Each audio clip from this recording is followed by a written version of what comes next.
আজকে আমার হাতে যে স্মার্টফোনটা রয়েছে পোকো X7, ঘটনা হচ্ছে এই স্মার্টফোনটা প্রায় 1 মাস আগে লঞ্চ করেছে। এতদিন পরে এই স্মার্টফোনটাকে নিয়ে কথা কেন হচ্ছে? আমরা অ্যাকচুয়ালি এই স্মার্টফোনটাকে দীর্ঘদিন ধরে ইউজ করছিলাম, কারণ পোকোকে আমরা সাধারণভাবে চিনে এসেছি পারফরমেন্স সেন্ট্রিক স্মার্টফোন, ক্যামেরাটাও যথেষ্ট অলরাউন্ডার একটা পারফরমেন্স প্রোভাইড করে। তো সেদিক থেকে পোকো X7 ফোনটার ভাইব কিন্তু সম্পূর্ণ আলাদা। যারা 20,000 টাকায় একটা সেরা স্মার্টফোন কিনবেন বলে ভাবছেন বা পোকো X7 ধরুন কিনেই ফেলেছেন, তারা অবশ্যই রিভিউটা সম্পূর্ণ দেখুন আর আপনাদের ফিডব্যাকটা শেয়ার করতে একদম ভুলবেন না।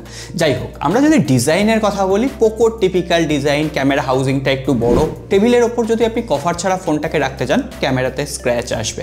আর যাই হোক, পেছনে পলিকার্বনেট বডি, ফ্রেমটাও পলিকার্বনেট, এটা নিয়ে খুব একটা কমপ্লেন করছি না। আর পেছনে যেহেতু কার্ভ রয়েছে তাই জন্য ফোনটার হ্যান্ড ফিলিংও কিন্তু যথেষ্ট ভালো। কিন্তু মোটের ওপর দাম তো কম নয়, ফোনটা প্রায় 20,000 রুপিতে লঞ্চ হয়েছিল, এখন 19,000 রুপিতে পাওয়া যাচ্ছে, তাও 128GB। বেস ভ্যারিয়েন্টটি 256GB হলে যদিও বেটার হতো, কিন্তু এটাও মনে রাখতে হবে এই প্রাইস পয়েন্টে কিন্তু একেবারেই কম্পিটিশন কম নয়। এখানে IQ Z9s রয়েছে, CMA ফোন রয়েছে, আর এই CMA ফোন তো এখন 14-15 হাজার টাকায় পাওয়া যাচ্ছে।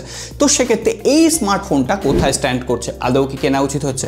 ডিজাইনের দিক থেকে কোনো রকম কমপ্লেন নেই, IP68 রেটিং রয়েছে। সত্যি কথা বলতে পোকোর একদম টিপিক্যাল ডিজাইন, এটা নিয়ে খুব একটা কমপ্লেন করার জায়গা নেই। কিন্তু ডিসপ্লে, এখানে 6.67 ইঞ্চের একটা 1.5K 120Hz AMOLED curve display দেওয়া হয়েছে।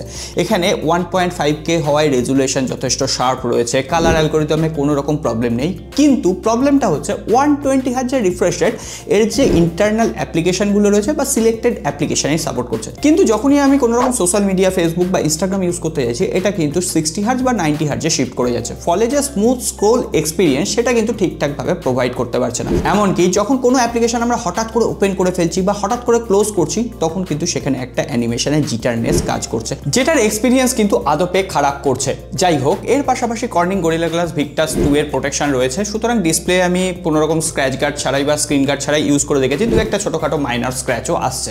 আর ডিসপ্লেতে আমরা যখন ইউটিউবে ভিডিও দেখলাম, HDR ভিডিও সাপোর্ট করছে ইউটিউবে, কোনো রকম ল্যাগ বা ফ্রেম ড্রপ নেই, কালার কম্বিনেশন যথেষ্ট পাঞ্চি দিচ্ছিল, সুতরাং মাল্টিমিডিয়া এক্সপিরিয়েন্স যথেষ্ট ভালো পাওয়া যাচ্ছে।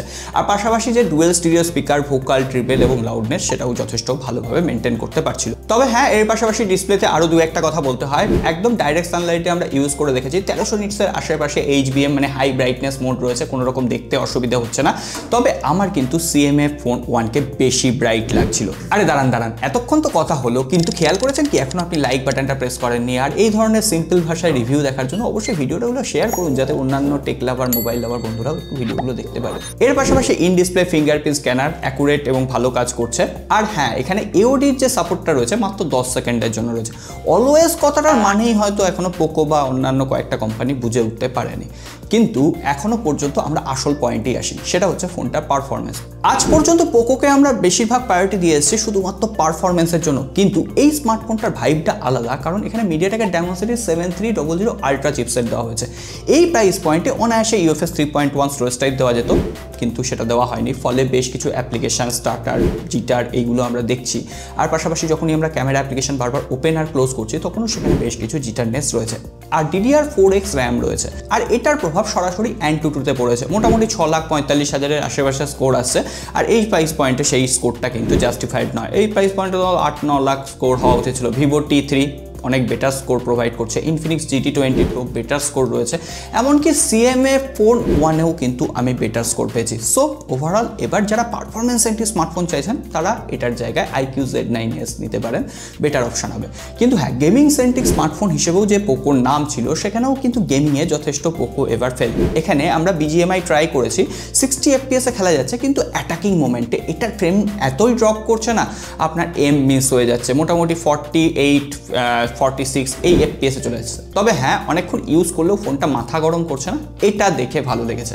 আর এই যে হালকা পাতলা স্মার্টফোন, সেখানে 5500 mAh ব্যাটারি, 45 ওয়াটের চার্জার, এখানেও ডাউনগ্রেড। আগের জেনারেশনে আমরা 67 পেয়েছিলাম, মনে আছে। 45 ওয়াটের চার্জার দিয়ে, যেহেতু বড় ব্যাটারি, প্রায় 1 ঘন্টা 15 মিনিট টাইম লেগে যাচ্ছে।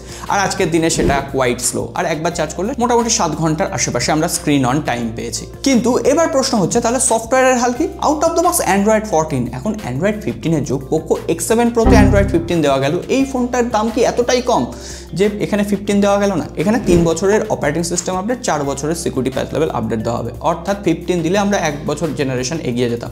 আর যে হাইপার ওএস 2.0 সেটাকে কি বলবো, এর থেকে আমার আজকাল ফানটাচ ওএস আর নাথিং ওএসকে নিয়ে তো কথাই হবে না। স্যামসাংয়ের One UI ফার বেটার, কারণ এখানে এআই ফিচার বলতে 3-4টে রয়েছে।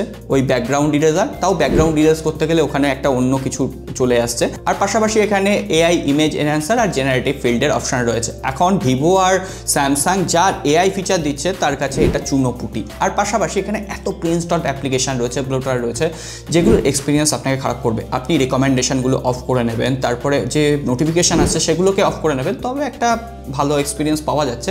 গ্ল্যান্সটাও এখানে আউট অফ দ্য বক্স ডিফল্টভাবে অন হয়ে আছে, সেই গ্ল্যান্সটাকেও আপনাকে অফ করে নিতে হবে, না হলে এই ক্যাঁচড়াগুলো না যথেষ্ট আপনাকে জ্বালাবে।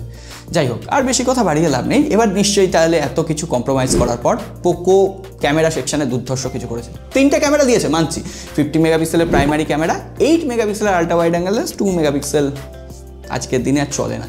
যাই হোক, এই 8 মেগাপিক্সেলের যে আল্ট্রা ওয়াইড অ্যাঙ্গেল লেন্স, ছবির শার্পনেস যতটা কম দেওয়া যায় ততটাই কম দিয়েছে, এক্সপোজার ঠিকঠাক মেনটেন করতে পারেনি।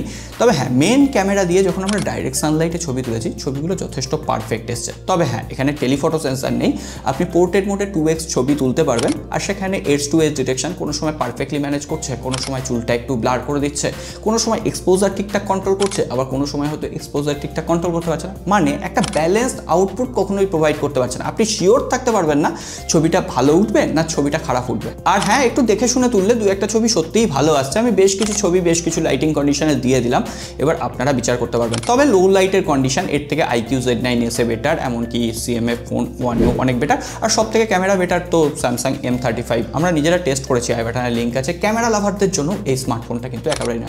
4K 30 FPS ভিডিও শ্যুট করা যাচ্ছে, আর ফ্রন্টে 1080p 60 FPS video quite stable ছিল, এটা নিয়ে কোনো রকম প্রবলেম আমি বলছি না। আর 20 মেগাপিক্সেলের যে সেলফি ক্যামেরা একটু হলেও আটা ময়দা মাখিয়ে দিচ্ছে ঠিকই, কিন্তু অ্যালগোরিদম অনুসারে ঠিক আছে। কোথাও কোথাও ছবির শার্পনেস একটু নষ্ট হয়ে যাচ্ছে। বাদ বাকি যারা সুন্দরী হতে চাও বা আমার মতো একটু হ্যান্ডসাম হতে চাও, তারা এই ফিল্টারগুলো দিয়ে একদম ডাইরেক্টলি সোশ্যাল মিডিয়ায় ছবি পোস্ট করতে পারো। বেশ কিছু ফিল্টারও অ্যাড করা হয়েছে। সো ফটোগ্রাফি জানলে না কোনো ফোনই অ্যাকচুয়ালি ম্যাটার করে না। তোমরা যদি একটা ভালো সিন ক্রিয়েট করতে পারো না, তাহলে ফটোগ্রাফি আলাদা লেভেল হতে পারে। যাই হোক, কিন্তু এটা কোন লেভেলে এবার পৌঁছলো সেটার কথা বলি।